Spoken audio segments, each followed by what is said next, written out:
Oke, jadi mungkin boleh perkenalan dari bapaknya, nama, kelompok keahlian, sama asal daerahnya. Ya, sebelumnya saya mau mengucapkan terima kasih dulu ya buat teman-teman Himatika dari divisi Hubaldos ini. Em, jadi untuk perkenalan, nama saya Prama, saya dari INKK, kelompok keahlian Matematika, Industri, dan Keuangan. Kalau dibilang asal, asal saya dari Bandung. Seperti itu kurang lebih. Kira-kira sekarang Bapak kesibukannya apa aja? Oke, kalau untuk kesibukan sebenarnya selain mengajar, saya juga melakukan riset.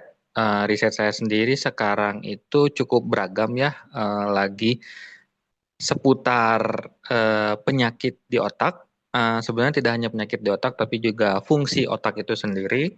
Kemudian apa namanya, bergabung dengan Bu Nuning, kami meriset tentang demam berdarah, khususnya penyebaran dan bagaimana strategi untuk bisa mencegah dan juga memberikan sebuah peringatan dini begitu ya bagi masyarakat.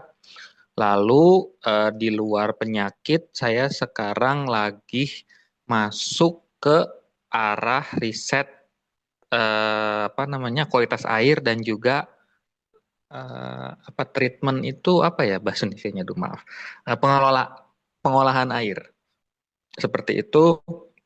Kemudian juga lagi masuk ke tentang prediksi polusi ya, polusi udara berdasarkan data historis. Kemudian saya juga lagi coba masuk ke ekonomi khususnya tentang apa itu ya kestabilan kali ya bisa dibilang tentang kestabilan di ekonomi begitu.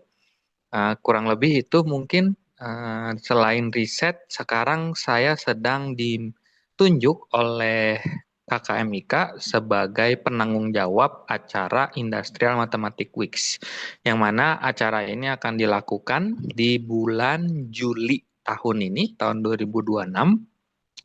Acaranya sendiri itu seputar ada tiga sebenarnya. Yang pertama itu summer course ya. Jadi buat teman-teman di sini, teman-teman Himatika yang tertarik untuk mengikuti summer course itu nanti bisa mendaftar karena kegiatan ini bisa diklaim menjadi 2 SKS. Kemudian yang kedua itu ada konferensinya. Jadi IMW ini juga selain summer course menyediakan conference. Di mana nanti harapannya ada banyak ya peneliti-peneliti ataupun dosen-dosen baik dalam negeri atau luar negeri itu bisa bergabung ke konferensi ini berbagi tentang update pekerjaan mereka dan juga bisa mempublikasikannya bersama kegiatan IMW ini. Selain itu juga harapannya IMW ini sendiri melibatkan pelaku-pelaku industri gitu ya. Contohnya seperti perusahaan yang bergerak di bidang supply chain atau mungkin logistik atau mungkin yang memang mereka membutuhkan optimasi di situ. Dan yang kegiatan terakhirnya IMW sendiri itu ada public seminar gitu ya yang nantinya akan menekankan topik pada atau mungkin seputar women in mathematics and sciences. Jadi kira-kira itu kurang lebih kesibukan saya saat ini mengajar, riset dan juga mempersiapkan acara IMW di Juli nanti. Itu mungkin kurang lebih. Oke, untuk Bapaknya semangat ya untuk mengelola acaranya. Nah, Terima. kira-kira kan Bapak udah melakukan banyak riset yang mungkin dilakuin dari awal kuliah ataupun akhir kuliah gitu. Nah, kira-kira Bapak ngapa sih bisa kepikiran kayak mau ambil kuliah matematika ITB gitu? Nah, pertanyaan yang menarik ya. Sebenarnya matematika ITB ini bukan pilihan pertama saya. Jadi kalau diingat waktu dulu zaman saya itu sebutannya SNMPTN ya. Sebenarnya pilihan pertama saya itu FTI. Yang mana pada saat itu gambaran saya adalah kalau saya diterima di FTI, saya pilihannya antara teknik kimia atau teknik industri. Kenapa? Soalnya dulu gambarannya kayak tertarik dengan kuliah gambar teknik gitu, dan melihat apa ya, kalau teknik kimia dulu mungkin gambarannya karena nama-nama ada nama kimia, jadi kayaknya saya bisa deh kalau di kimia gitu kan. Di situ. Industri ini lebih ke apa ya? Kalau dulu minat ke teknik industri itu kebetulan dari om kali ya. Mungkin kalau di Bandung mah di orang Sunda nyebutnya uwa gitu ya, kakak dari orang tua itu pernah cerita gitu seputar teknik industri. Jadi saya tertarik untuk memilih jurusan tersebut. Nah, FMIPA itu baru di pilihan kedua. Dan itu pun apa namanya, memang dari awal sih kalau FMIPA udah kebayangnya mau ke matematik ya. Alasannya adalah karena kerja sebenarnya, maksudnya pilihan kerjaan. Dulu ada sepupu saya, bukan dulu sih, sampai sekarang juga masih, beliau beliau itu lulusan matematik tapi bukan dari ITB, dari tetangga Unpad gitu ya. Dan kerja di bank dan melihat kayak bagus juga nih gitu prospeknya untuk kerja di bank. Dari situlah asal mulanya saya bisa dibilang memilih matematika gitu ya. Jadi kembali lagi, asal mulanya itu milih FTI pilihan pertama, tapi kemudian pilih FMIPA pilihan keduanya. Dan ternyata takdir me- apa ya, eh, membawa saya ke FMIPA begitu. Dan ketika sudah di FMIPA ya kembali tadi ya, memang di awal gambarannya matematik aja deh, kayak gitu sih. Mungkin kira-kira itu, kalau saya mengingat kembali alasan kenapa saya memilih masuk matematika atau mungkin secara umum memilih FMIPA gitu ya. Oke, kita lanjut. Kan Bapak dari Bandung. Nah, Bapak ada merasakan suatu culture shock gitu gak dari ITB? Atau kayak merasa SMA sama ITB tuh mungkin ada budaya yang berbeda gitu, Pak? Kalau dibilang ada culture shock, bisa jadi ada kayaknya ya. Sebentar, saya coba ingat-ingat dulu sih, dulu kayak gimana. Hmm, yang pasti gini, kalau yang saya ingat dulu itu, yang bikin culture shock itu sebenarnya kegiatan di luar perkuliahan yang sangat banyak gitu ya. Ditambah lagi ketika kalau TPB kan pasti baru masuk ke unit-unit gitu ya, belum ke himpunan jurusan. Karena himpunan jurusan itu baru di tahun kedua. Jadi di TPB itu saya cukup kaget kok. Waktu itu saya memilih UBT kan, unit bulu tangkis. Cuman kok aneh ini masuk unit olahraga kenapa ada apa, ospek gitu. Ospeknya yang dipanggil malam lah, apalah gitu ya. Walaupun nggak malam-malam banget sih. Paling ya setelah Isya gitu kan, setelah makan malam, setelah Isya. Cuman kayak aneh aja gitu. Perasaan harusnya kalau olahraga mah banyaknya latihan gitu kan, karena kebetulan waktu di SMA saya juga ekskulnya bulu bulu tangkis, dan waktu itu langsung aja gitu kita latihan serius gitu. Kalau ini kok ada ospeknya dulu, jadi itu yang bikin culture shocknya ya. Itu yang pertama. Lalu yang kedua, kalau dari sisi kuliah, bisa dibilang yang bikin culture shock itu kuis, kuis mendadak waktu itu. Jadi fisika saya ingat, setelah berapa pekan ya, 3 pekan, 3 pekan kuliah, tiba-tiba dosennya ngasih kuis gitu dadakan. Wah, pas di situ dilihat hasilnya, wah nilainya hancur gitu. Baru dari situ tobat gitu kan. Apa namanya, mulai belajar agak lebih serius di situ sih. Tapi kalau ketika ketika sudah apa ya, ketika sudah memutuskan untuk serius itu lumayan jadi bisa lebih mengikuti.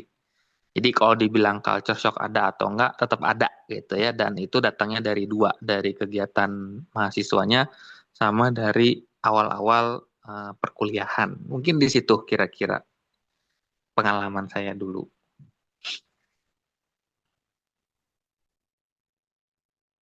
Oke, baik.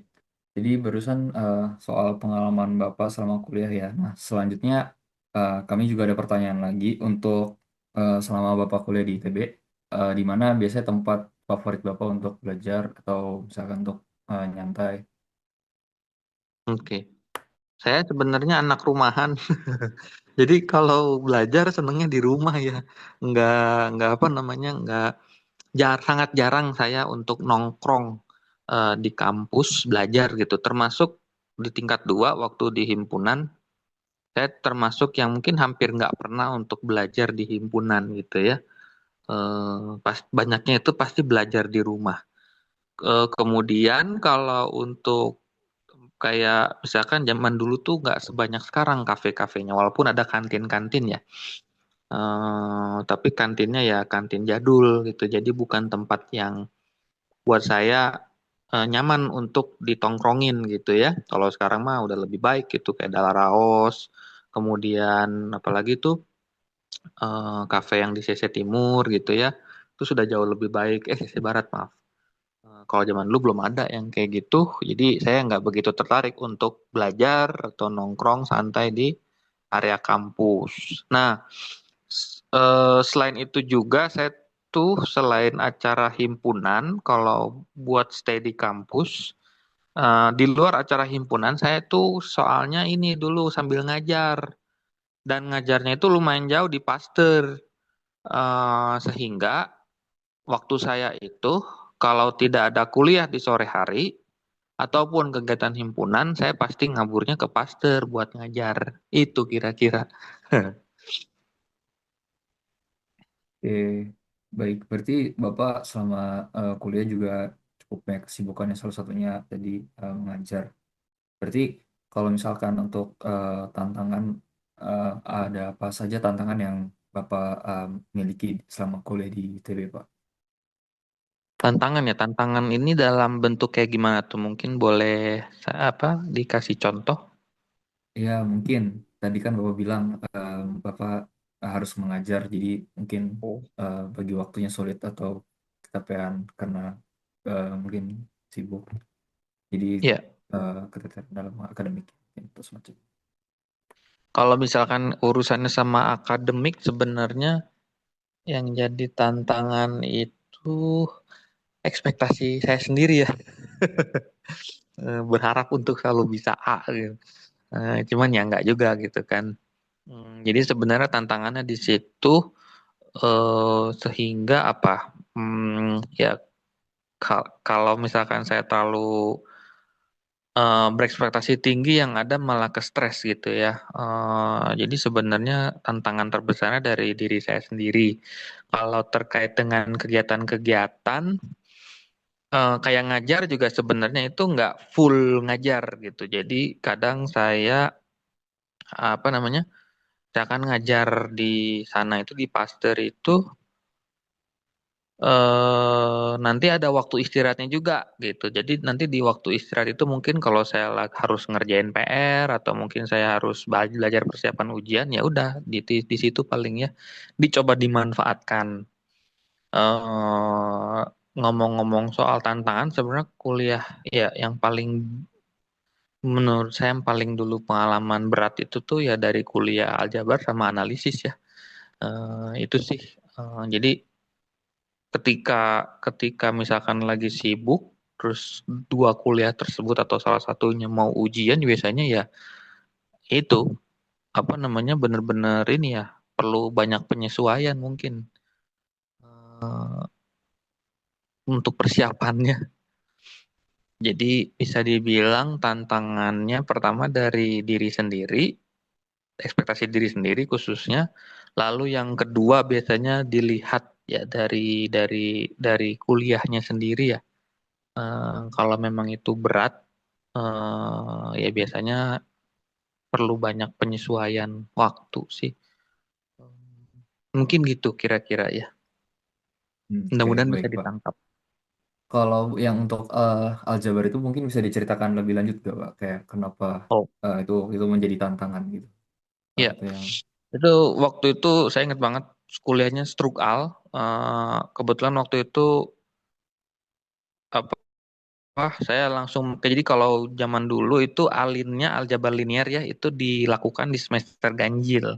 Struktur aljabar itu dilakukan di semester genap. Nggak tahu yang sekarang apakah berubah atau tidak. Saya lupa sekarang ini gimana. Di zaman dulu saya seperti itu.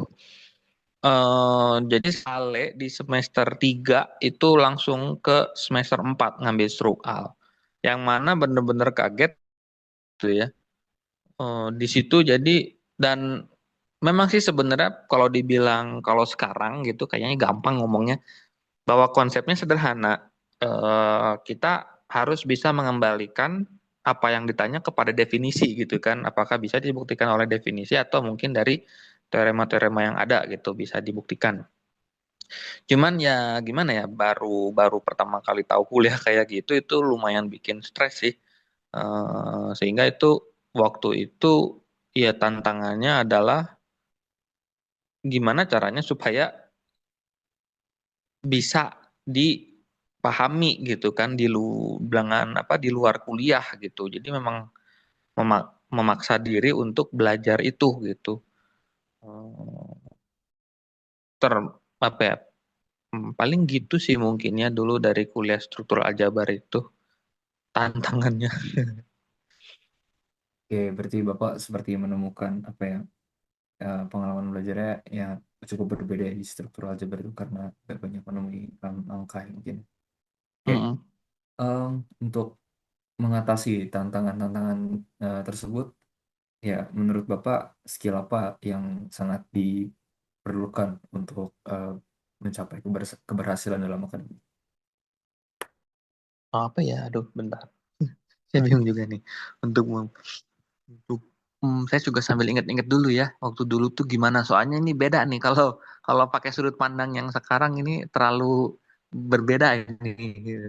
Lebih baik saya bercerita pada konteks pada saat itu gitu ya. Saya coba inget-inget dulu ya.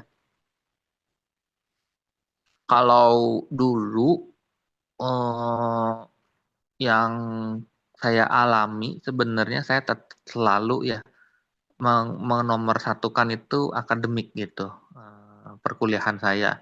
Jadi kalau kayak ada acara himatika atau apa itu kadang saya suka ngabur juga gitu. Nah, terutama kayak rapat rapat anggota dan seterusnya itu yang paling saya malesin sebenarnya. Jadi kadang ada kaburnya juga. Seperti itu. Eh, jadi pokoknya dulu itu kalau saya sih yang saya ingat saya pasti menomorsatukan akademik gitu ya. Itu yang pertama. Kemudian yang kedua, bisa dibilang saya tuh cukup ketolong buat diri saya sendiri juga karena saya nutorin teman-teman gitu. Jadi kayak setiap sebelum ujian, entah seminggu atau apa, itu ada waktu saya memberikan tutor eh, barang sekali atau 2 kali gitu ya, tergantung waktu. Nah, itu bisa dibilang juga cukup membantu sih. Jadi saya juga sambil nutor juga jadi apa kayak sambil belajar juga gitu ya untuk lebih paham. Eh, jadi sebenarnya skill apa yang diperlukan saya juga nggak tahu ini. Bisa dibilang saya lebih ketolong karena 2 prinsip itu aja gitu. Nggak prinsip ya. Yang pertama tadi mendahulukan akademik sama yang kedua itu ya saya ngajarin gitu. Di situ sih paling ya yang membantu saya untuk menghadapi tantangan khususnya tantangan perkuliahan.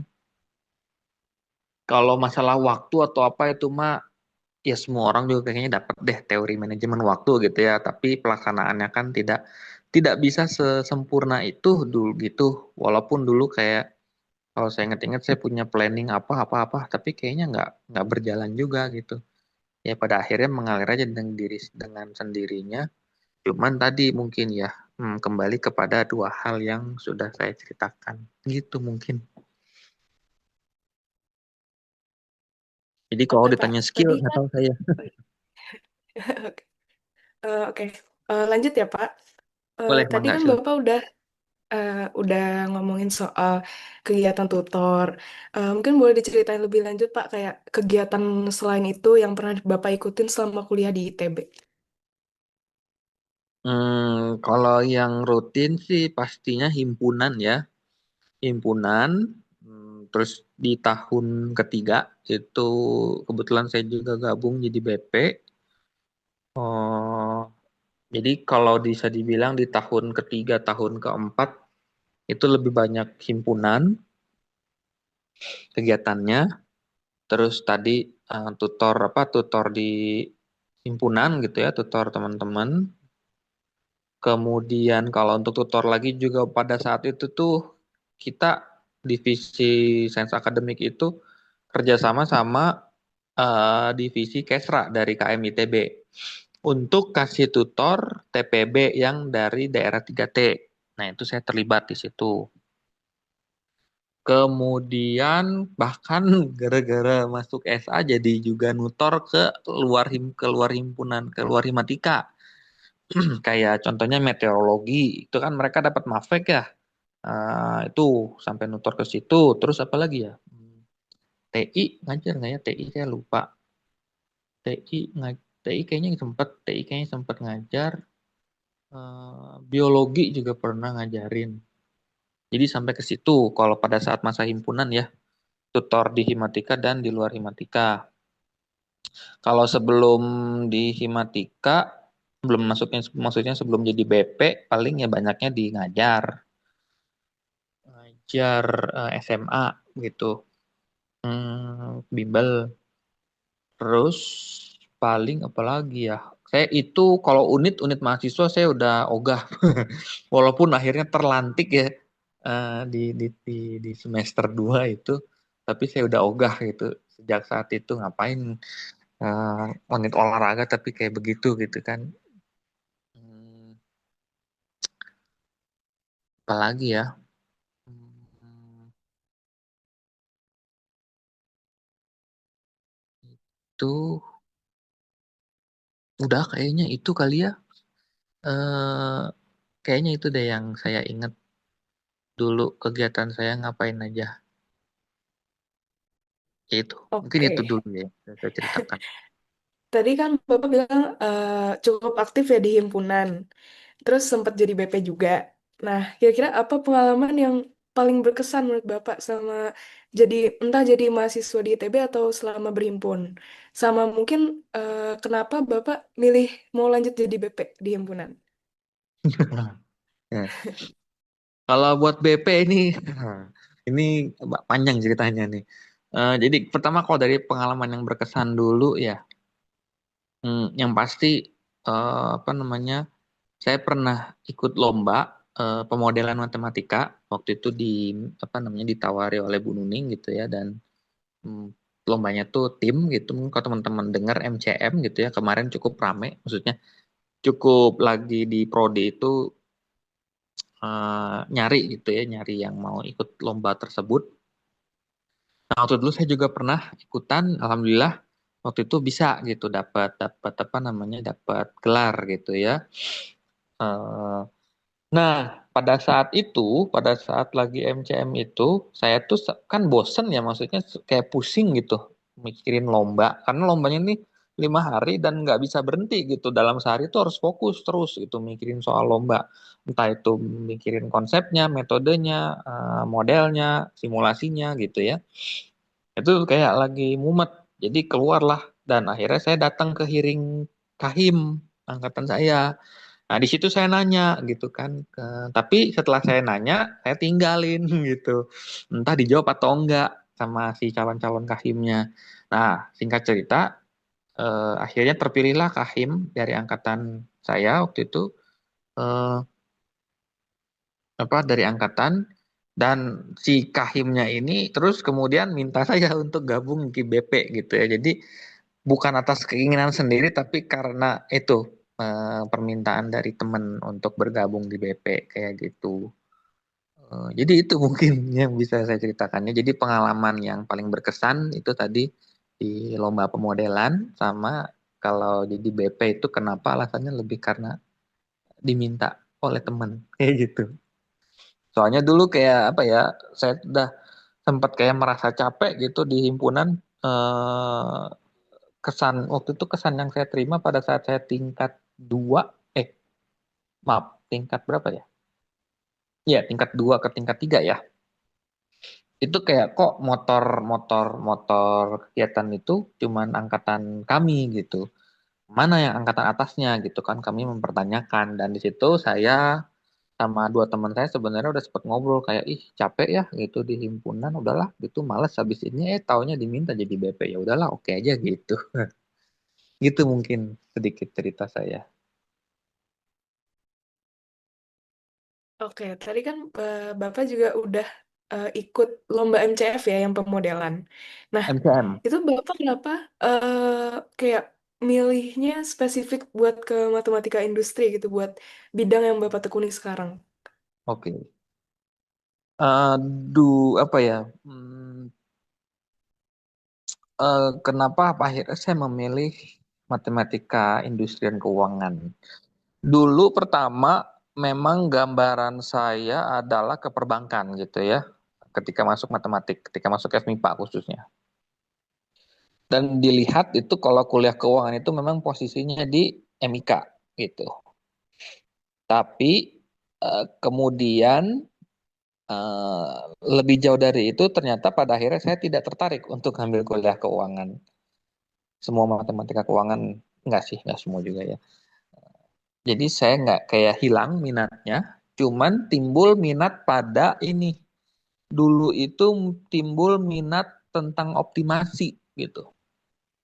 Jadi waktu itu akhirnya saya ya udah memutuskan untuk udahlah ngambil.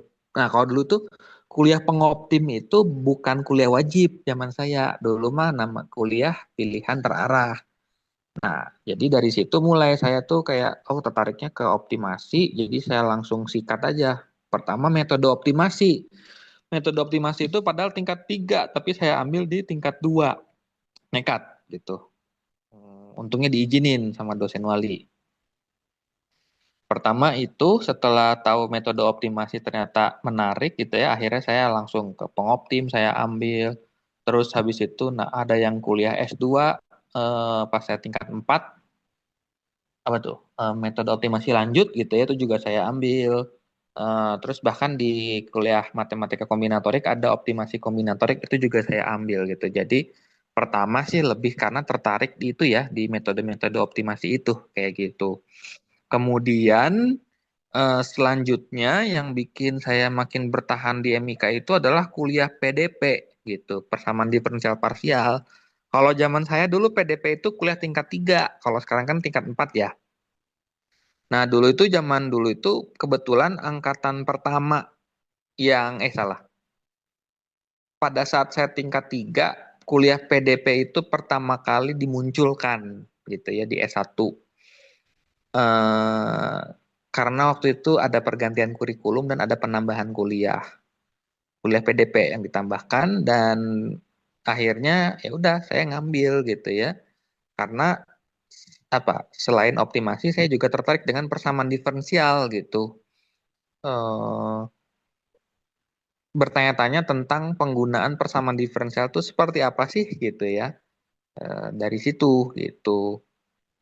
Jadi di situ kuliah PDP waktu itu Bu Siska yang pertama kali mengisi dan beliau itu kayak menceritakan sebuah fenomena yang sangat menarik gitu ya persamaan panas tapi untuk apa bisa digunakan untuk pergeseran garis pantai gitu.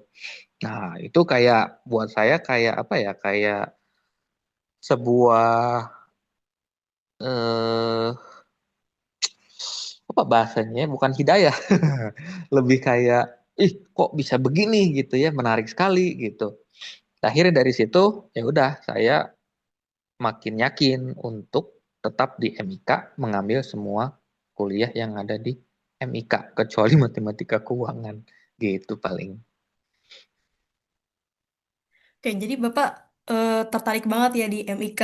Nah, saya mau tanya Pak, kalau dulu zaman Bapak itu TA-nya ngewar juga nggak Pak untuk ngambil MIK itu? Oke. Nah, yang sekarang itu bisa dibilang sudah lebih rapih gitu ya. Sistemnya itu pakai pendaftaran formulir. Jadi dosen-dosen tetap sama dosen-dosen menampilkan pilihan topiknya, nanti mahasiswa yang akan memilih kayak gitu. Kalau zaman dulu itu lebih brutal, lebih barbar bisa saya bilang. Biasanya itu pas cepet-cepet. Maksudnya pas cepet-cepet tuh, jadi belum masanya untuk mencari mencari dosen tiba-tiba udah ada aja yang langsung, si ini jadi apa? Ini nih apa namanya sama si bapak ini. Oh si siapa si B sama ibu itu gitu ya. Jadi kayak gitu gitu. Jatuhnya tuh lebih barbar. Istilahnya kalau mau curi start bisa kayak gitu ya. Nah, kalau sekarang itu lebih rapi. Kalau dibilang nge-war, kayaknya nggak nge-war juga kalau sekarang ini ya. Lebih barbar bisa dibilang. Siapa cepat dia dapat kayak gitu kasarnya. Eh, Soalnya kalau yang sekarang itu agak lebih fair jatuhnya. Dosennya yang nanti akan apa menyeleksi gitu ya. Kalau dulu itu yang paling Bapak hindari itu kakak aljabar atau analisis Pak yang tadi? Wah ini menjurus sekali. Nah, kalau menghindari sebenarnya tidak saya hindari, tapi saya mengambil sesuai kebutuhan saja, gitu ya. Dari kedua kakak tersebut kuliahnya sesuai kebutuhan saja, begitu. Oke Pak, terus selanjutnya nih Bapak kan S3-nya di University of Oxford ya Pak? Nah itu Mm-mm. boleh nggak Pak diceritain kenapa akhirnya milih untuk ke Oxford? Oke, bentar, saya ingat dulu. Nah, jadi gini, eh pada saat itu, jadi saya mungkin agak cerita dikit ya, agak panjang dikit. Eh, Jadi pada saat itu Oxford itu tuh di matematiknya itu menawarkan dua jenis program S3. Yang pertama ada yang reguler, yang kedua ada yang terfokus gitu ya. Nah, sebenarnya kalau saya pribadi itu lebih tertarik dengan program yang terfokus karena mereka menawarkan program ya selain S3, salah, bahasanya bukan gitu. Karena mereka menawarkan program selain mendapatkan pembimbing dari Oxfordnya, juga dapat pembimbing dari industri. Jadi program tersebut adalah program kerjasama dengan industri. Nah, saya itu waktu itu pengen banget bisa apa ya istilahnya benar-benar eh, tahu gitu, di industri teh ngapain, terus nanti proses pemodelannya kayak gimana gitu ya. Dulu tuh pengen banget program yang itu. Tapi ternyata kayaknya udah jalan rezekinya, masuknya justru saya di yang reguler gitu. Jadi pada waktu itu sebelum saya memulai aplikasi pendaftaran, saya itu udah sempat ngemail ketua kakaknya lah gitu ya kasarnya. Di sana itu mungkin disebutnya lebih ke research group, beda sama kita kakak kelompok keahlian gitu. Saya sebut mungkin istilahnya ketua kakak aja. Nah, saya email beliau, saya sampaikan saya itu memiliki ketertarikan di bidang matematika biologi dan medicine gitu kan, yang mana saya punya background di apa penggunaan model network gitu untuk apa membahas si penyakit gitu kan. Em, Singkat cerita ternyata si ketua kakaknya ini ngebales dan justru beliau yang menawarkan diri untuk jadi calon pembimbing gitu, calon supervisor. Eh, Dia tawarin, dia kasih saya papernya tentang Alzheimer gitu ya, dan ya udah kenapa enggak gitu, saya tertarik karena di situ beliau akan menggunakan model network juga, terus juga di bidang medicine gitu kan. Jadi dapat gitu semua keinginan saya. Nah, setelah saya menghubungi beliau, ya udah saya apply ke Oxford, dua program ya, ada yang terfokus sama yang reguler. Dan ternyata memang ya rezekinya di yang reguler gitu. Tapi motivasi pertamanya sebenarnya lebih ke itu ya, program yang terfokus itu gitu. Cuman ya alhamdulillah juga ya, tetap aja bisa keterima gitu. Alhamdulillah apa jalan rezekinya di sana. Kayak gitu sih kurang lebih. Hmm. Alhamdulillah ya Pak. Ya, Nah, alhamdulillah. Sangat alhamdulillah. soal soal yang di Oxford ini sebenarnya tuh saya pernah lihat di highlight story Instagram Bapak tentang Mm-mm. cara daftar beasiswa untuk kuliah di Oxford. Nah, Ya, tapi ya, itu kan cuma di story ya Pak. Nah, boleh nggak ya. Bapak jelaskan lebih detail gitu, gimana Boleh. caranya mendaftar ke Oxford. Boleh banget. Nah, jadi siapa tahu ada yang mau ya, bisa ancar-ancar dari sekarang. Jadi gini, kalau kita bagi ya jadi dua. Pertama dari segi beasiswa, sama yang kedua dari pendaftaran programnya. Nah, kalau untuk yang beasiswa, kasus saya itu alhamdulillahnya dapat beasiswa duluan ketimbang dapat kuliahnya. Saya waktu itu dapat beasiswa lewat jalur kerjasama Jardine Foundation dengan ITB. Yang mana pada waktu itu tahun 2018 adalah tahun pertama ITB dan Jardine Foundation ini kerjasama untuk menyeleksi calon kandidat gitu ya. Dan di situ waktu itu saya terus ikut tesnya, alhamdulillah terus lanjut sampai wawancara dan dinyatakan sebagai kandidat untuk penerima beasiswa gitu. Kalau nanti diterima di Oxford atau Cambridge waktu itu pilihannya dua. Itu jalur pertama untuk beasiswa lewat seleksi ITB gitu ya, Jardine Foundation seleksi ITB. Jalur kedua masih sama dari Jardine Foundation, tapi teman-teman harus keterima dulu di Oxford-nya atau mungkin Cambridge. Jadi pilihannya dua, Oxford atau Cambridge. Kalau udah keterima di salah satu kampus, langkah selanjutnya meng-email ke si Jardine Foundation-nya. Itu. Nah, itu jadi Jardine itu punya dua jalur ya, sebelum dapat program, sebelum dapat kuliah, sama setelah dapat kuliah untuk bisa apply beasiswanya. Selain Jardine Foundation, teman-teman juga bisa apply beasiswa dari Oxford-nya atau Cambridge gitu ya. Cuman dalam ini saya fokus ke Oxford saja. Nanti ketika apply program kuliahnya gitu, apply kuliahnya, di saat yang bersamaan apply juga beasiswa. Kayak gitu.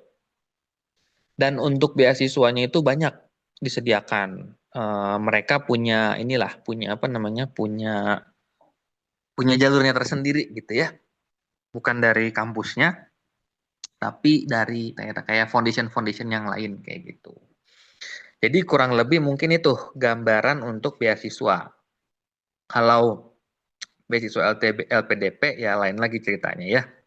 Cuman di sini saya mungkin menceritakan untuk jalur yang bukan LPDP seperti itu. Itu yang beasiswa, mudah-mudahan bisa ditangkap. Lalu yang kedua tentang apply kuliahnya, apply programnya.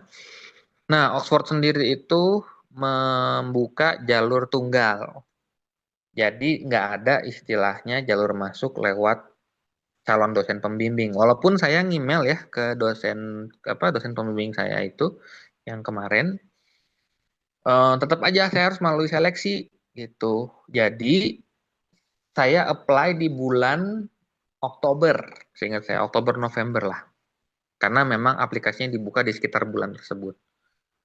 Terus setelah saya masukin semua persyaratan dan seterusnya, nanti di shortlist gitu kan. Apakah akan diwawancara atau langsung ditolak gitu. Alhamdulillahnya saya masuk shortlist untuk diwawancara. Terus ya udah wawancara di bulan Desember gitu. Saya diwawancara di bulan Desember. Waktu itu sampai 3 kali sih diwawancaranya ya, karena kan saya apply 2 program. Pertanyaannya itu seputar kuliah-kuliah yang sudah saya ambil, kayak gitu. Jadi nggak ngawang pertanyaannya. Kayak contoh, waktu itu pernah ditanya tentang metode asimptotik gitu kan. Teman-teman mungkin belum akan belajar, itu kuliah tersebut baru ada di S2 sebenarnya, metode asimptotik. Karena kan waktu itu saya sudah S2 ya, apply-nya untuk S3. Seperti itu ditanyakan, kemudian tentang solusi persamaan diferensial tapi dia matriks. Nah, itu gimana solusinya? Terus saya ditanya juga model biologi. Terus saya juga ditanya tentang persamaan gelombang, tentang persamaan difusi gitu. Dan ya alhamdulillahnya lolos wawancaranya dan akhirnya saya keterima di program yang reguler. Waktu itu pengumuman resminya saya baru terima di tanggal 1 Maret gitu ya. 1 Maret sehingga dari situ langsung persiapan visa dan seterusnya. Jadi sederhananya ada dua hal untuk apply ke Oxford atau Cambridge gitu ya. Dalam hal ini untuk Oxford beasiswanya bisa banyak jalur. Kalau mau jalur sebelum dapat kuliah ya paling Jardin ITB itu. Yang kedua, programnya bisa di-apply di bulan Oktober November. Nanti di shortlist dulu, habis itu diwawancara. Kurang lebih seperti itu mungkin ya proses yang saya alami. Oke, Pak. Nah, setelah Bapak akhirnya S3 di Oxford itu, tadi tuh riset Bapak tuh tentang Alzheimer ya, Pak? Betul. Nah, boleh diceritain lebih lanjut nggak, Pak? Oke. Dari mana ya? Sebentar, saya coba untuk takutnya kemana-mana. Sederhananya gini. Jadi si Alzheimer ini sendiri itu ya penyakit yang memang lagi hot-hotnya di UK atau mungkin di Eropa dan di US gitu ya, di pokoknya buat orang-orang dunia barat aja. Nah, si penyakit ini tuh kenapa hot banget? Karena penyakit ini tuh secara khusus menyerang orang-orang yang sudah berusia lanjut gitu. Nggak tahu kalau mereka mungkin kalau orang barat kayaknya pengen bisa hidup selama-lamanya gitu ya. Nah, cuman ada halangan di Alzheimer ini salah satunya. Jadi istilahnya problem yang ditawari oleh supervisor saya pada saat itu adalah memahami terjadinya si penyakit ini gitu. Nah, penyakit ini sendiri itu disebabkan oleh penumpukan protein gitu ya. Protein yang sifatnya itu beracun untuk tubuh kita, khususnya untuk otak. Sebenarnya proteinnya ini asal mulanya itu tuh berguna untuk tubuh, tapi karena satu dan lain hal, akhirnya muncullah protein-protein yang sifat molekulnya itu apa? Sebagai sumber ya, sebagai sumber penyakit. Dia sifatnya jadi beracun dan si protein ini tuh kayak kayak orang sakit aja yang menyebarkan penyakitnya gitu. Apa namanya? Ke kayak kayak contohnya misalkan siapa di sini Arina misalkan lagi flu gitu ya terus berinteraksi sama Yandi. Yandi jadi ketularan. Nah ini prinsipnya mirip gitu. Jadi ada protein yang udah sakit kita sebut ya nanti molekulnya bisa menularkan sakitnya itu ke mana ke yang molekul lainnya. Nah, jadi seperti itu proses terjadinya ya asal mulanya. Tapi kemudian yang bikin menariknya adalah protein ini nanti akan bergerak dari satu lokasi di otak ke lokasi lainnya gitu.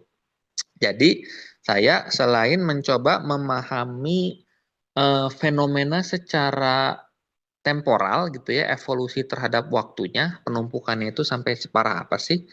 Sama saya juga mencoba memahami fenomena spasialnya, bagaimana si protein ini menyebar di otak kita, gitu kira-kira. Um, dan kalau saya kebetulan nggak banyak interaksi sama orang-orang neuroscience. Kalau teman-teman yang lain sih pada ini ya ada interaksi sama neuroscience-nya. Kalau saya murni ke metode matematikanya sih, bagaimana supaya kita bisa mengekstrak informasi baik itu dari model ataupun dari data kayak gitu kurang lebih.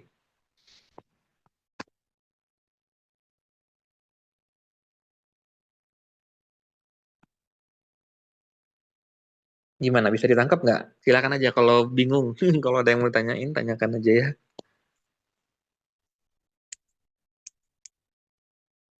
Oke, Pak. Mungkin aku izin lanjut pertanyaannya. Kan kalau misalnya selama ini tuh mungkin kayak apa ya banyak orang yang melihat tuh kalau misalnya matematika tuh sebagai ilmu yang abstrak dan cenderung jauh gitu dari dunia medis ataupun mungkin biologi lah. Nah, ini pun mungkin kayak relevan juga mungkin dengan kayak kita angkatan 2024 sekarang, di mana di semester 4 ini sesuai kurikulum tuh kami ada mata kuliah biologi gitu, dan mungkin hampir sebagian besar dari kami tuh kayak masih berpikir kayak nanti biologi tuh nantinya kita bakalan belajar ngapain-ngapain gitu, apakah cukup relevan dengan matematika atau enggak. Nah, mungkin pertanyaan dari aku, kan tadi tuh Bapak meneliti pemodelan matematika untuk penyakit di otak. Nah, kira-kira sebenarnya bagaimana matematika bisa relevan dan berkontribusi dalam bidang medis atau biologi seperti dalam memahami penyakit otak. Dan juga apakah Bapak bekerja sama langsung dengan dokter atau peneliti dari neuroscience itu sendiri? Oke. Oke, gimana ya?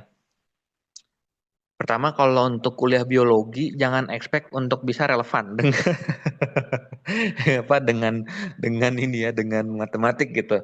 Pasti itu nanti kuliahnya ya ini tentang kuliah biologi aja. Mungkin teman-teman bisa ngebayangin zaman dulu SMA dapat kuliah apa, dapat mata pelajaran biologi itu seperti apa gitu ya. Itu jadi mungkin pertama jangan ekspektasi dulu untuk bisa merelevankan kuliah tersebut dengan kita. Sifatnya menurut saya pasti seperti fisika dasar atau kimia dasar gitu. Jadi memang pengetahuan dasar-dasar di bidang tersebut gitu. Nah, sekarang bagaimana kalau kita bawa ke matematik gitu ya? Sebenarnya peran matematik ini seperti apa? Ini pertanyaan yang bagus. Apa namanya buat teman-teman mudah-mudahan jadi trigger gitu ya. Jadi sekarang gini, eh, ini sebuah ini keyakinan saya gitu ya. Jadi menurut keyakinan saya ini. Biar aman dulu. Kalau menurut keyakinan saya sebenarnya kuliah matematik itu hanya bicara soal bongkar pasang alat gitu ya. Dan ini itu juga dulu sangat didengung-dengungkan oleh almarhum Pak Koko, itu dosen KPB saya. Kita itu lebih banyak bicara soal bongkar pasang alat. Apa maksudnya alat gitu ya?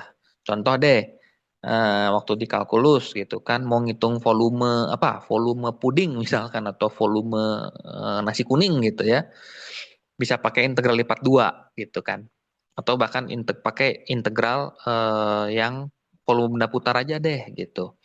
Nah, ketika kita menghitung volume benda nyata, puding atau mungkin nasi kuning atau mungkin yang lain lagi, itu adalah ranah aplikasi gitu ya. Sedangkan yang kita pelajari apa sebenarnya? Yang kita pelajari itu kan tentang membangun integralnya gitu ya. Dari ide luas, potong-potong, habis itu dihitung luas kecilnya, habis itu dijumlahkan, habis itu dilimitkan. Nah itu tuh prinsipnya bongkar pasang alat. Kita sebenarnya nggak banyak bicara soal aplikasi. Sehingga di sini buat mahasiswa matematik gitu ya, dan saya juga baru sadar sekarang gitu, dulu mah lempeng-lempeng aja. Sebenarnya kita itu sangat penting untuk melihat seperti apa sih penggunaan aplikasi di luar jurusan matematika gitu. Caranya dengan apa? Ya caranya dengan ambil kuliah, salah satunya ya ini yang paling formal, ambil kuliah di luar ambil kuliah luar jurusan matematik itu. Contohnya kalau zaman saya dulu saya tuh ngambil kuliah ini ada di TI ya, di Teknik Industri, eh, Planning, Production and Control. Nah, itu kelihatan tuh di situ matematik dipakainya gimana sih gitu. Dia di industri gitu kan, di proyek gimana penggunaannya. Mulai dari planning dibikin kayak ada prediksi gitu kan, moving average lah yang paling sederhana. Terus selain planning itu bisa juga ada metode critical path method. Nah, ini tuh optimasi sebenarnya gitu. Kemudian kalau pada saat production saya lupa lagi, kontrol juga lupa. Pokoknya gitu aja. Sederhananya tadi ada dua contoh tadi ya, moving average sama CPM, critical path method. Yang mana itu statistik sama optimasi gitu kan, time series sama optimasi. Nah itu saya jadi tahu tuh, oh ternyata metode ini dipakainya seperti ini di orang-orang TI gitu. Kemudian selain itu, saya tuh ngambil kuliah apa lagi ya di luar? Sistem kalender enggak sih, enggak begitu kelihatan matematiknya, beda, itu hitungannya sendiri. Em, Paling itu mungkin ya contoh yang bisa saya berikan dari yang saya ingat gitu.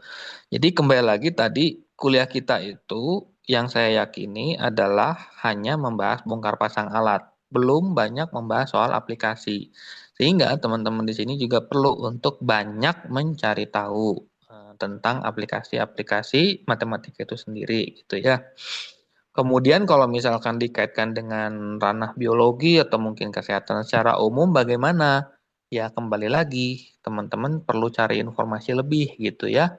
Sekarang ini sangat untung udah ada ChatGPT, teman-teman tinggal minta tolong berikan saya contoh aplikasi matematika khususnya persamaan diferensial di bidang biologi dan kesehatan gitu. Jadi GPT itu bisa digunakan sebagai pintu awal untuk teman-teman mencari informasi lebih. Kemudian kalau teman-teman tidak sungkan itu tentu saja bisa ngobrol sama dosen gitu kan. Maksudnya saya rasa bisa kok nyari informasi lebih tentang si suatu dosen gitu ya. Misalkan teman-teman pengen tahu riset saya lebih jauh, apa saja saya tuh udah punya, misalkan saya udah punya publikasinya di mana aja. Nah, bisa nyari tahu tuh saya atau mungkin Pak Rudi gitu ya. Pak Rudi publikasinya apa aja sih gitu, aplikasinya kayak gitu. Atau teman-teman yang tertarik optimasi gitu kan mungkin bisa lihat Bu Ade kayak gitu. Bu Ade Kania optimasinya tuh kemana aja gitu ya.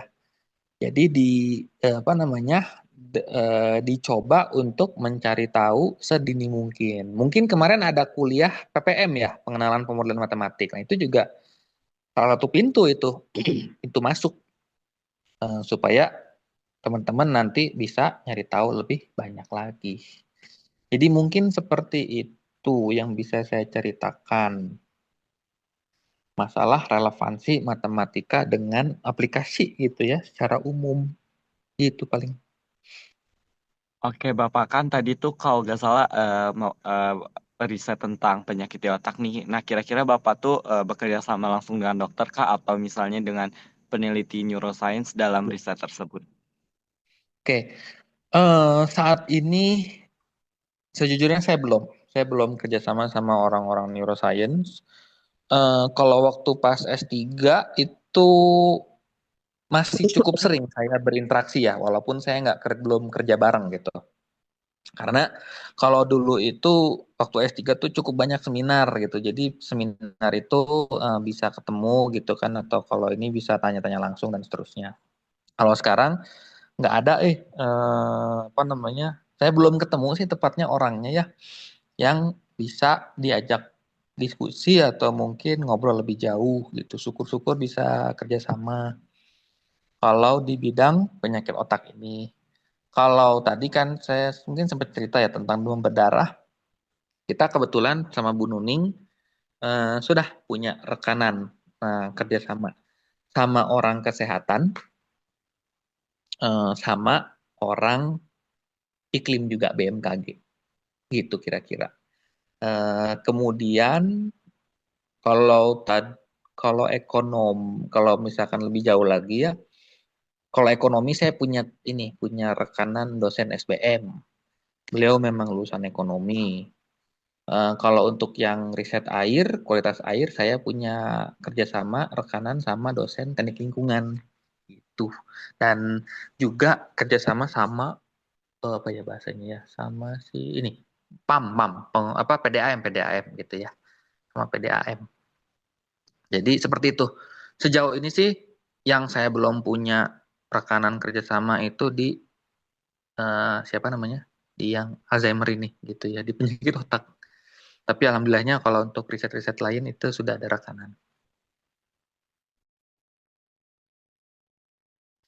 Gitu mungkin. Oke, nah, jujur tadi pembahasan yang sebelumnya tuh tentang Bapak melanjutkan apa ya berpendidikan ke luar negeri itu menurut aku cukup menarik banget. Nah, kan apa ya mungkin kayak kalau misalnya kita berpindah dari lingkungan akademik di Indonesia, apalagi misalnya ke universitas top di dunia seperti Oxford, tentunya akan apa ya banyak pengalaman yang sangat berbeda gitu, baik mungkin dari segi budaya, sistem belajar maupun dari atmosfer risetnya. Nah, kira-kira hal yang mau aku tanya itu kira-kira apa saja sih mungkin culture shock yang dirasakan selama Bapak kuliah di Oxford atau di Inggris gitu? Apa perbedaan paling terasa antara kultur riset di ITB dan di Oxford itu sendiri. Kira-kira gimana, Pak? Oke, pertanyaan yang bagus nih. Nah, mudah-mudahan ini jadi pemicu ya lagi-lagi. Jadi kalau kita bicara sisi culture shocknya, yang pasti ini itu cukup lumrah dihadapi oleh mahasiswa baru di Oxford gitu ya. Yaitu yang namanya imposter syndrome. Jadi imposter syndrome di mana orang-orang itu kayak cukup apa ya kayak merasa kok gue bisa ya kok keterima di sini gitu. Padahal kayaknya kemarin kuliahnya nggak banyak prestasi atau apa gitu kan. Saya juga merasakan hal tersebut gitu. Di awal itu saya kayak kok saya bisa ke sini kayaknya orang-orangnya pada jenius gitu kan yang lain saya mah apa gitu. Kayaknya saya untung doang gitu kan bisa diterima di sini. Nah, itu culture shock pertama yang saya hadapi gitu ya. Yang kedua adalah bahasa. Walaupun IELTS saya memenuhi persyaratan, tapi tetap IELTS itu cuman buat tes gitu kan. Cuman ketika udah berinteraksi langsung, wah itu langsung apa namanya panas gitu. Kuping tuh panas, otak tuh panas. Ngedengerin orang Inggris ngomong kumur-kumur gitu kan. Ini ngomong apa? Jadi harus fokus 150% gitu ngedengerin sampai sampai apa namanya alis saya ngernyit gitu kan. Hmm, sampai kayak gitu bener-bener harus ngeliatin muka orangnya kalau ngobrol biar kelihatan mimiknya dan seterusnya itu bahasa ini sih susah banget gitu bahkan selain bahasa ya bahasa Inggris topik pembicaranya juga beda banget gitu kalaupun ngobrolin politik itu beda sama yang di kita gitu kan kalau di sana mah pembahasan mereka jelas left or right gitu konservatif atau labor gitu kan. Nah, kalau di kita mah nggak ada pembagian kayak gitu, semuanya sama aja. Nggak ada bedanya. Yang ngaku apa partai agama nggak juga, yang ngaku partai nasionalis nggak juga, begitu kan campur-campur aja semuanya, nggak jelas gitu. Jadi dari segi apa yang kedua dari segi bahasa, yang ketiga dari topik obrolan juga gitu ya. Biasanya kalau topik obrolan tuh bisa nyambung kalau udah ngebahas film gitu film-film yang populer. Tapi kalau udah film yang spesifik buat orang-orang Eropa, wah udah roaming gitu ya. Terus apalagi ya culture shocknya, alhamdulillah kalau di Oxford makanan gampang, yang halal-halal itu gampang dicari gitu. Karena komunitasnya juga sudah komunitas internasional ya. Muslimnya sudah banyak, ya walaupun minoritas tapi hitungannya banyak sih menurut saya. Karena bahkan di Oxford sendiri tuh ada masjid itu sampai kalau yang masjid kampus itu ada dua, ada yang kecil satu sama yang besar satu. Terus masjid di luar kampus itu ada masjid Pakistan, masjid Bangladesh.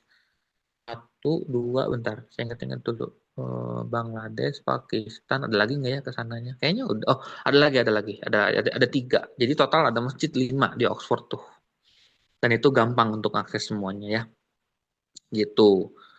Em, Makanan alhamdulillah paling tadi ya imposter syndrome eh, bahasa sama topik pembicaraan kemudian culture shock lagi lainnya itu mungkin ini ya salah satu keunikan Oxford saya bisa sampaikan adalah Oxford itu persis banget kayak di bukan bukan bukan bukan Hogwarts, bukan Oxford tuh mirip Hogwarts, bukan, tapi Hogwarts itu memang mengambil latar belakangnya itu dari Oxford gitu ya, ataupun Cambridge. Nah, teman-teman mungkin kalau di sini ada yang Potterhead gitu, eh, di Hogwarts kan ada Hogwarts-nya, kemudian ada asrama gitu ya. Nah, di Oxford juga sama, ada University of Oxford sama ada asrama dalam tanda kutip, disebutnya college. College itu adalah rumah-rumah mahasiswa. Itu. Terus University of Oxford-nya buat apa, Pak? University of Oxford-nya itu menawarkan program-program kuliah gitu ya. Mudah-mudahan bisa kebayang strukturnya kayak gimana di sini. Sekarang saya lanjutkan dulu. College itu tadi rumahnya mahasiswa. Jadi ketika saya diterima, saya itu mendaftar kedua organisasi mungkin saya bilang ya. Pertama University of Oxford-nya di mana saya itu akan kuliah matematika. Yang kedua, saya mendaftar ke college. Yang waktu itu saya pilihnya Trinity College. Itu adalah rumah administrasi saya, gitu ya. Disitulah tempat saya diterima di Oxford, dan di situ pula lah saya dilepaskan, gitu ya, untuk diluluskan dari Oxford.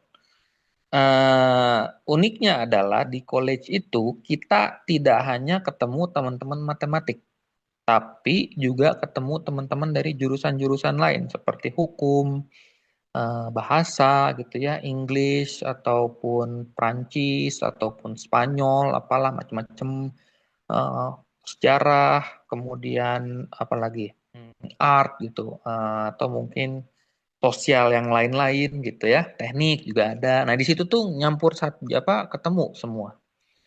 Dan apa namanya, di satu sisi saya mengalami culture shock kayak ketemu orang-orang di luar matematik, tapi di sisi lain juga saya bersyukur karena di situ wawasan saya jadi bertambah gitu kan, tentang kuliah orang lain teh ngapain aja, kemudian apa namanya, kebiasaan-kebiasaan orang-orang itu dari berbagai negara itu seperti apa gitu. Terus kemudian waktu itu pas zaman COVID, waktu itu kebetulan saya pas kuliah lagi zaman COVID, jadi terkurung di satu rumah gitu ya bersama dengan orang-orang bule gitu. Di situ saya masakin aja apa lontong sayur gitu kan, karena momennya lagi lebaran gitu. Dan istilahnya di situ jadi ada pertukaran budaya juga gitu ya. Kayak juga nyicipin makanan-makanan mereka gitu, mereka juga nyicipin masakan kita kayak gitu. Eh, jadi kurang lebih mungkin seperti itu culture shock yang dia hadapi, dan juga mungkin itu ya sisi keunikan yang akhirnya justru jadi penambah wawasan juga buat saya. Itu mungkin. Oke nih Pak, kalau misalnya terkait kultur riset di ITB dengan di Oxford ini kira-kira gimana Pak? Oke, yang pasti saya akan menyampaikan menurut keyakinan saya lagi, ini bukan cuma untuk ITB ya, tapi satu Indonesia. Yang pasti beda banget. Kesimpulannya itu beda banget. Apa namanya? Hmm, Sangat jauh berbeda dari eh, kita gitu ya di Indonesia secara umum. Apa yang membuat berbeda? Pertama, eh, di sana itu kalau kalau kita bilangnya metode ya, terkait dengan praktik sehari-harinya, di sana itu tuh ini apa ya bahasanya gimana ya? Mereka itu memiliki diskusi atau mungkin seminar rutin mingguan. Dan seminarnya itu tidak hanya dari satu atau beberapa riset grup, tapi semua riset grup gitu ya. Bahkan grup-grup yang kecil-kecil gitu, kayak kayak di grup supervisor saya yang otak, kita juga ada kok mingguan gitu pertemuan seminar. Karena di Eropa itu mudah ya untuk mengundang orang gitu, jadi itu kan apa salah satu kelebihan mereka gitu, bisa mengundang orang dari, kan kita di Inggris mengundang misalkan yang dari Prancis itu untuk datang, atau mungkin dari sesama Inggris dari Scotland misalkan gitu ya, dari UK Scotland, mereka bisa naik kereta turun ke bawah gitu kan, mampir gitu, itu sangat enak gitu. Jadi komunitas akademiknya itu dinamis dan juga fleksibel, mudah. Sehingga pertukaran informasi, pertukaran wawasan, diskusi sangat mudah untuk terjadi. Tapi kalau di Indonesia, kita itu sangat terkekang oleh produk, dalam artian apa? Terkekang oleh KPI paper Q1, Q2, Q3, Q4. Kemudian terkekang oleh harus dihilirisasi gitu kan, dan seterusnya. Itu bukan hal yang buruk sih sebenarnya, cuman menurut saya, menurut keyakinan saya, ini kita terlalu terjebak dengan hal-hal yang sifatnya sangat teknis gitu ya. Jadi apa namanya, kebiasaan-kebiasaan akademik yang ada di Eropa itu jadi tidak bisa terjalankan di kita gitu. Selain tadi riset yang sangat teknis, juga beban dosen di kita itu masih beratnya itu ke yang non riset justru seperti itu, yang bikin akhirnya ya udah orang-orang di sini cenderung memikirkan KPI gitu ya, terpenuhilah KPI-nya gitu. Kira-kira kayak begitu perbedaan besarnya ya. Oke Pak, kan kalau misalnya tadi tuh pas awal-awal Bapak masuk Oxford tuh Kak, kebanyakan tuh terjadi fenomena impostor syndrome. Nah, kira-kira dalam penyusuan di Oxford ini apakah apa ya mungkin Bapak pernah terlintas gitu untuk mencoba mencari organisasi ataupun misalnya kayak perkumpulan pelajar atau mahasiswa Indonesia yang ada di Oxford gitu dan menurut Bapak kira-kira organisasi tersebut berperan penting nggak dalam penyesuaian Bapak selama berkuliah di Oxford? Oke. Jadi kalau untuk komunitas Indonesia, komunitas Indonesia itu ada ya, ada PPI ya, apa Perhimpunan Pelajar Indonesia. Hmm, bisa dibilang termasuk itu ya, membantu saya juga dalam proses apa namanya penyesuaian gitu. Hmm, pertama, kalau dulu di PPI saya lebih seringnya itu gabungnya ke main bolanya sebenarnya, ketimbang acara-acaranya gitu ya. Lebih ke situ. Jadi main bola, dan ketika main bola itu juga kita kadang suka ngundang pemain-pemain dari negara lain gitu. Jadi mahasiswa-mahasiswa dari negara lain. Nah, di situ kan jadi lumayan tuh ya. Inilah ketemu, ada ngobrolnya dikit gitu. Jadi di situ lumayan ngebantu, walaupun pada akhirnya kalau PPI di sini kan cuman pertemuannya ya kalau main bola seminggu sekali gitu ya, nggak banyak-banyak juga gitu, nggak banyak-banyak juga untuk ketemuan di hari-hari biasanya. Cuman ada satu prinsip yang saya pegang, saya harus lebih banyak berinteraksi atau bergaul sama bule ketimbang orang Indonesia gitu. Kenapa? Soalnya untuk melatih bahasa Inggris juga gitu kan. Kalau saya ngumpulnya sama orang-orang Indonesia lagi, nanti bahasa Inggris saya jadi nggak kelatih gitu. Jadi itu dulu prinsip yang saya pegang. Termasuk rumah ya. Rumah saya itu milih untuk tetap tinggal di akomodasi kampus, akomodasi dari college gitu. Yang mana di situ isinya campur. Ada yang dari Eropa, ada yang dari Afrika, ada yang dari mana-mana gitu ya. Sehingga ya saya dipaksakan ngobrol dalam bahasa Inggris gitu ya. Jadi mungkin seperti itu dulu yang saya hadapi, yang saya alami. eh Terkait dengan kalau misalkan penyesuaian akademik, sebenarnya saya lebih ke ngikut aja lah gitu, apa yang supervisor minta, apa yang grup kita lakukan gitu. Mereka, nah ini ada salah satu kebiasaan nih kalau orang Barat ya. Setelah misalkan habis seminar gitu suka ke pub gitu kan, ngumpul-ngumpul, ya udah saya ngikut-ngikut aja dulu gitu, walaupun saya nggak minum gitu kan. Saya mah pesannya paling ya soda atau apa atau orange juice gitu kan. Ya udah sambil ikut aja ngobrol gitu, untuk membiasakan aja gitu kan, supaya tidak terasing dari yang lain gitu. Itu paling dulu yang saya hadapi, yang saya alami ya.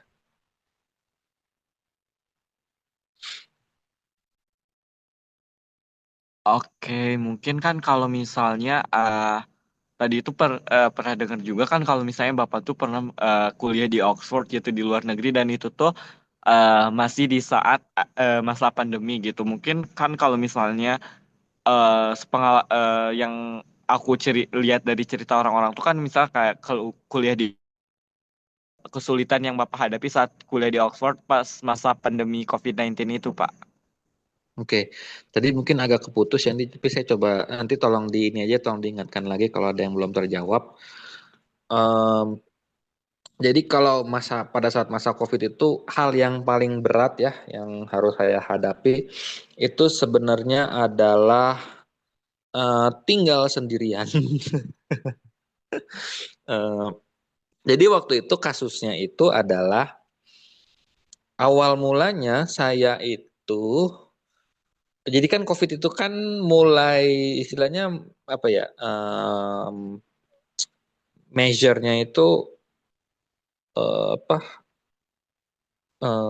istilahnya tindakan pemerintah itu baru dilakukan itu kan sejak bulan Maret ya, kalau nggak salah.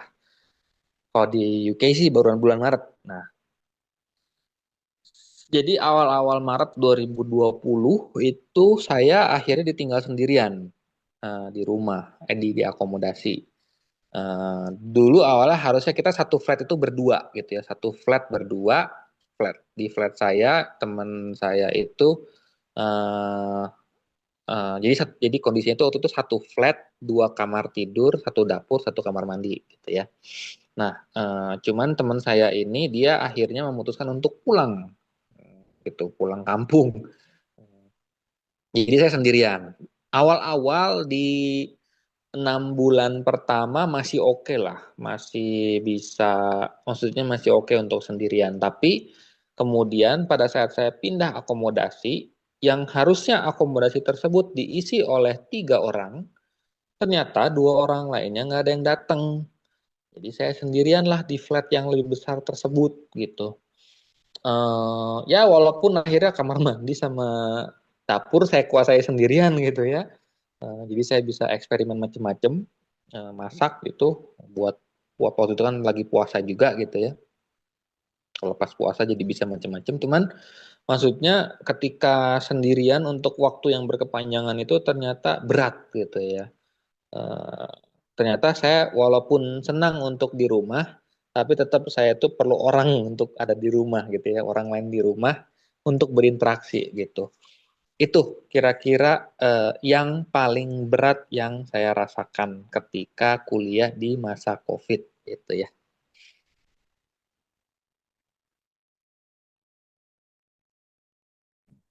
Oke, Pak. Saya izin melanjutkan pertanyaannya. Kalau dari semua proyek yang pernah Bapak kerjakan, kira-kira proyek apa yang paling seru atau menarik menurut Bapak? Dan boleh disebutkan alasannya, Pak. Wah, ini kalau ditanya menarik, semua menarik sebenarnya. Saya belum nggak tahu nih. Nanti mungkin kita lihat coba dari prioritas kali ya. Kalau dibilang menarik sih, buat saya itu semua menarik gitu ya, dari Alzheimer, terus demam berdarah, kemudian yang air, kemudian ekonomi gitu. Karena nggak tahu ya, mungkin karena saya sudah terdidik dan terlatih gitu ya untuk dunia akademik, sehingga apa yang saya kerjakan itu harus saya mau dulu gitu, saya tertarik dulu gitu ya, seperti itu. Em, Demam berdarah sebenarnya saya sempat bosen gitu kalau boleh jujur, tapi sekarang saya jadi punya perspektif lain setelah saya belajar tentang Alzheimer gitu, atau mungkin tentang fungsi otak secara lebih jauh. Jadi saya bisa kayak apa ya, mengadopsi ide gitu, mengadopsikan ide, oh ini bisa nggak ya di demam berdarah kayak gitu. Jadi sekarang demam berdarah ya muncul api semangatnya lagi gitu ya, api ketertarikan terhadap si topik tersebut.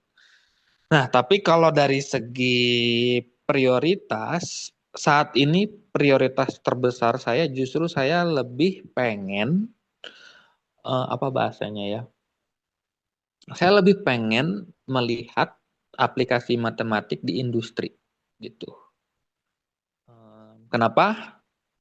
Soalnya kalau buat yang di biologi atau di kesehatan, sementara ini kesimpulan saya adalah ya udah saya bermain sendiri aja cukup deh gitu, apa namanya, mengeksplorasi sendiri dan seterusnya. Itu cukup gitu ya, tidak perlu terlalu banyak berinteraksi sama orang, maksudnya nggak perlu ada kerjasama yang khusus gitu terhadap atau dengan orang-orang neuroscience gitu, atau mungkin di yang tadi apa orang-orang dinas kesehatan misalkan. Pokoknya saya bisa bermain dari pertanyaan matematik itu sendiri gitu. Tapi dengan objeknya adalah biologi gitu ya, atau mungkin penyakit. Nah, kalau yang di industri sekarang saya lebih pengen tahu sebenarnya apa bahasanya ya. Model-model ini atau secara lebih khusus model optimasi ini tuh sebenarnya beneran dipakai nggak sih sama mereka gitu ya. em, apa dampak terhadap operasinya mereka tuh kayak apa sih gitu. Nah, saat ini oh ya ada satu yang belum saya yang air aja yang air. Nah, yang air itu eh apa namanya? Kenapa si air ini jadi prioritas saya gitu ya saat ini? Itu karena saya jadi bisa tahu langsung gitu. Model yang saya bangun, hitungan yang saya buat persamaannya gitu ya. Itu ternyata bisa membantu dalam menentukan kadar apa bahasanya ya? Kadar bahan kimia yang dibutuhkan untuk proses penjernihan air gitu. Oke, misalkan kondisi hari ini jam sekian, ini kekeruhannya, temperaturnya, eh, apa namanya, apalagi ya, pH-nya sekian, itu tuh harus seberapa banyak yang dikeluarkan bahan kimianya gitu. Nah, itu ada gitu rumusnya untuk membantu mereka.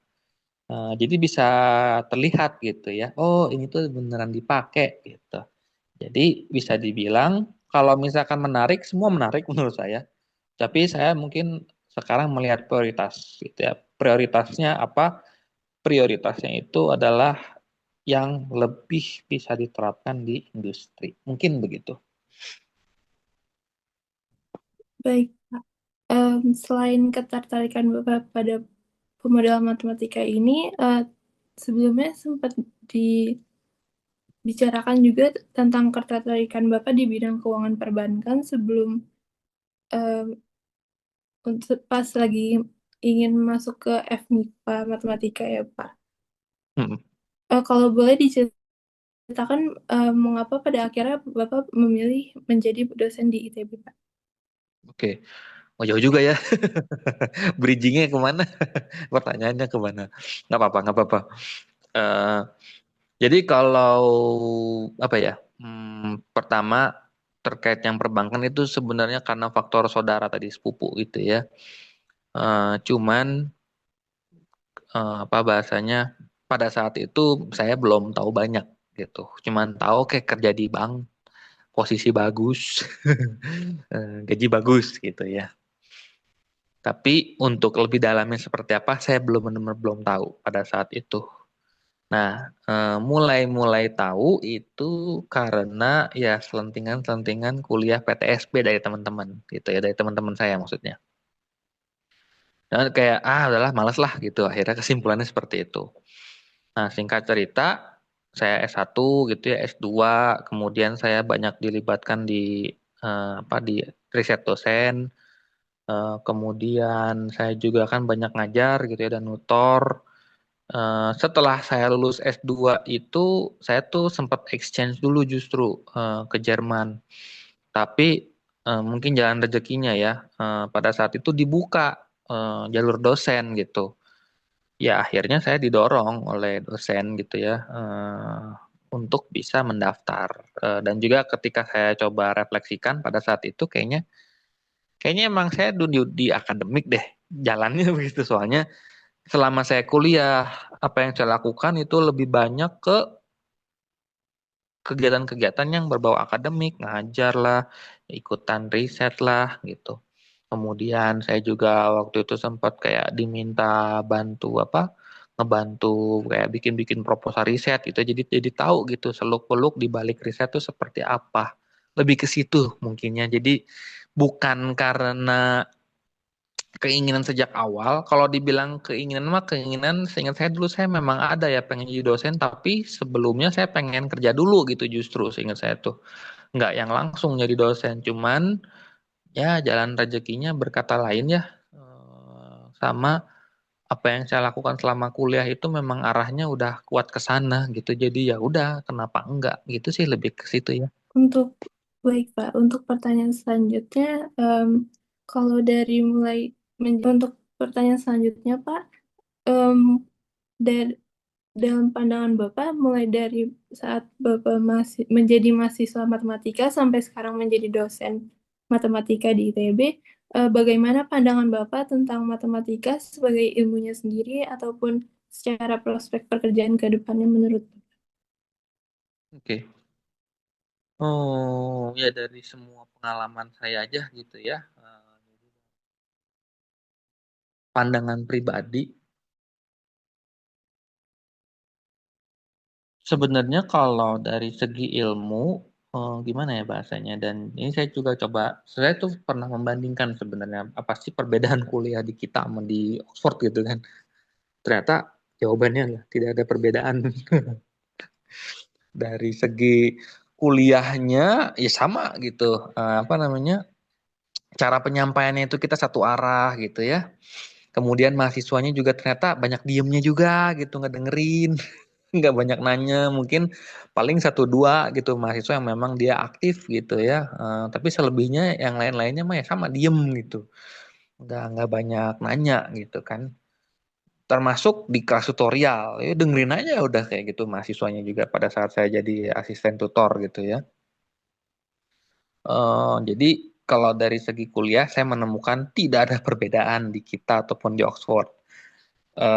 Cuman memang bukan cuman memang istilahnya berbedanya itu adalah kalau di kita itu dari SMA langsung loncat ke kuliah ya. Kalau di sana di UK secara umum mereka itu ada fase transisi yang disebut sebagai kelas ke-13 atau istilah mereka itu A-level gitu. Di mana di A-level ini mereka bisa belajar kalkulus gitu ya, TPB kita itu kalkulus TPB itu diajarkan kalau nggak salah di level tersebut. Sehingga nanti kalkulus yang mereka terima di kuliah itu langsung masuk kalkulus 2 gitu. Jadi udah beda ininya, apa namanya, perbedaan pondasinya ya di situ. Kemudian paling perbedaannya ya dari segi pilihan aja sih, pilihan kuliahnya aja gitu ya. Tapi kalau proses sama aja. Jadi bisa dari pemahaman pribadi saya begitu, dari pengamatan yang saya alami, saya bisa bilang sebenarnya keilmuan matematik itu apa yang diajarkan di kuliah itu sama gitu ya semuanya di Indonesia ataupun di luar negeri gitu. Kalau untuk ITB saya rasa kita setara lah sama luar negeri gitu ya. Eh, Bagaimana kita diajarkan untuk rigornya gitu kan, pembuktian dan seterusnya itu sama serupa dengan yang di luar negeri. Jadi kalau ITB itu udah sudah setara dengan yang di luar negeri.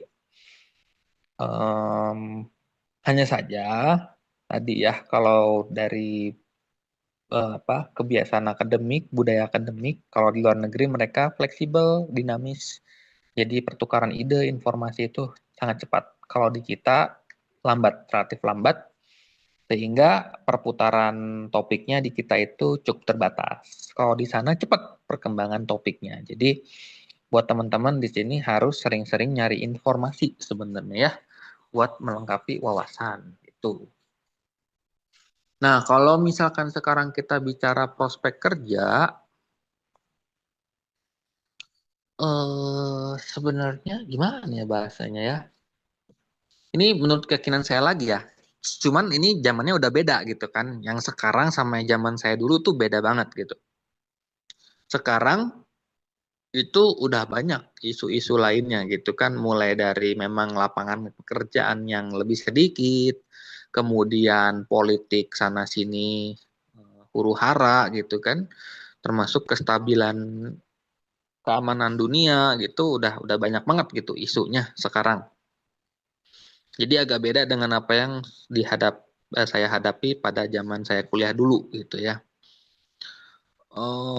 Kalau dibilang prospek kerja sebenarnya ya tidak ada perubahan sih gitu sama yang zaman dulu. Jadi memang ya kita punya kesempatan yang bagus kok gitu ya untuk kerjaan.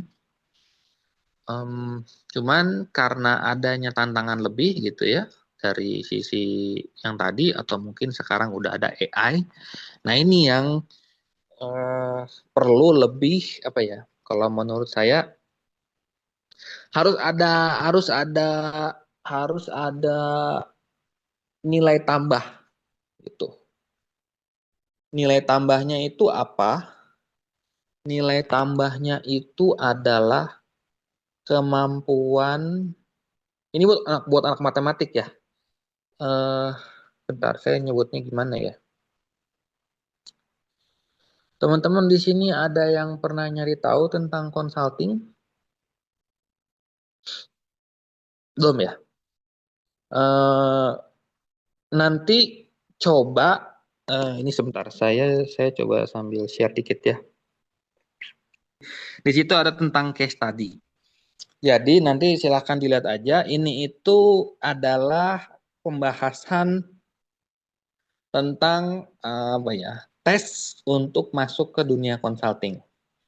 Intinya sebenarnya sederhana, yaitu adalah pemahaman tentang problem statement, gitu ya, di dunia bisnis khususnya.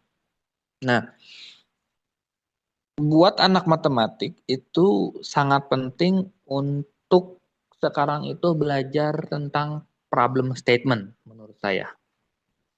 Apa itu problem statement? Pertama, memahami masalahnya itu apa. Kedua, bagaimana mengerucutkan masalahnya, gitu ya. Seperti itu. Jadi, kalau ditanya prospek kerja, kembali lagi, sebenarnya mah menurut saya sama aja peluangnya, kayak zaman dulu juga. Gitu. Cuman sekarang teman-teman perlu nilai tambah. Nilai tambahnya apa? Itu, 2 poin di pemahaman masalah, dan yang kedua bagaimana bisa mengerucutkan sebuah masalah atau mengecilkan sebuah masalah untuk dicari solusinya gitu ya.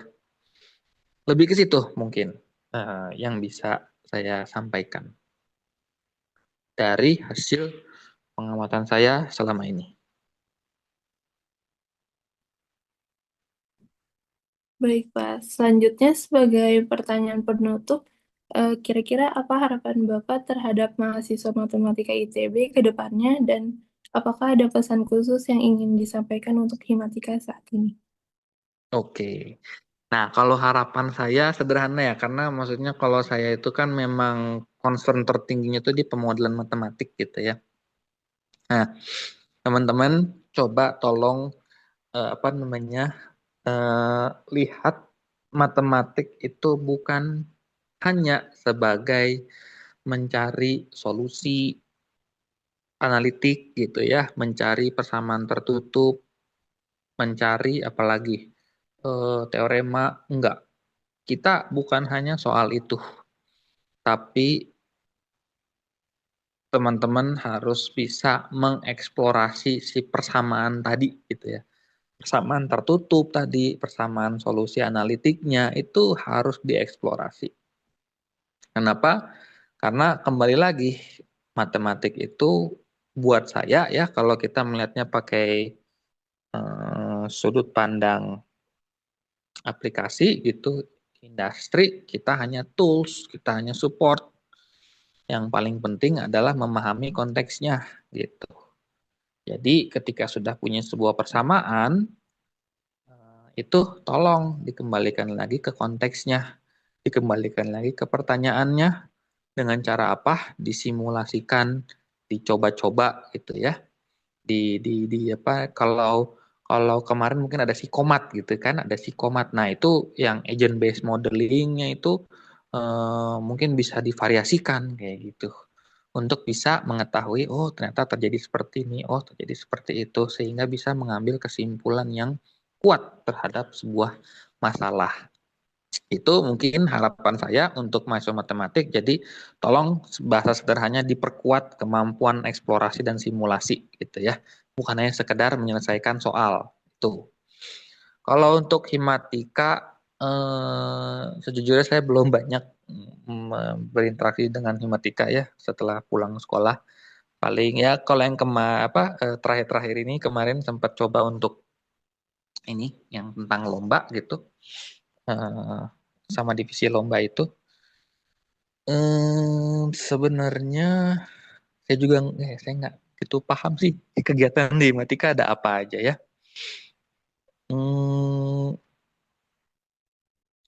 Apa ya? Kalau dari segi organisasi, Kalau untuk organisasi, saya sejujurnya nggak tahu punya pesan apa karena eh, saya belum begitu banyak ya berinteraksi lagi dengan Himatika begitu. Tapi mungkin sederhananya adalah apa yang sudah baik dilakukan oleh Himatika diteruskan saja gitu ya. Apa namanya? Tidak perlu ya apa tuh bahasanya? Cari yang baru lagi, cari yang baru lagi. Maksudnya cari yang baru tuh kayak ya ibarat kata kita kurikulum apa kurikulum kuliah gitu ya, kurikulum apa sekolah gitu digonta-ganti terus gitu. Nah, mungkin hal yang tersebut mudah-mudahan tidak terjadi. Itu mungkin hanya analogi ya. Tapi sederhananya apa yang sudah baik diteruskan saja begitu. Itu mungkin yang bisa saya sampaikan. Oke, mungkin itu menjadi pertanyaan terakhir pada hari ini, Pak. Terima kasih banyak Pak Prama sudah meluangkan waktu untuk mengikuti wawancara Hype pada hari ini.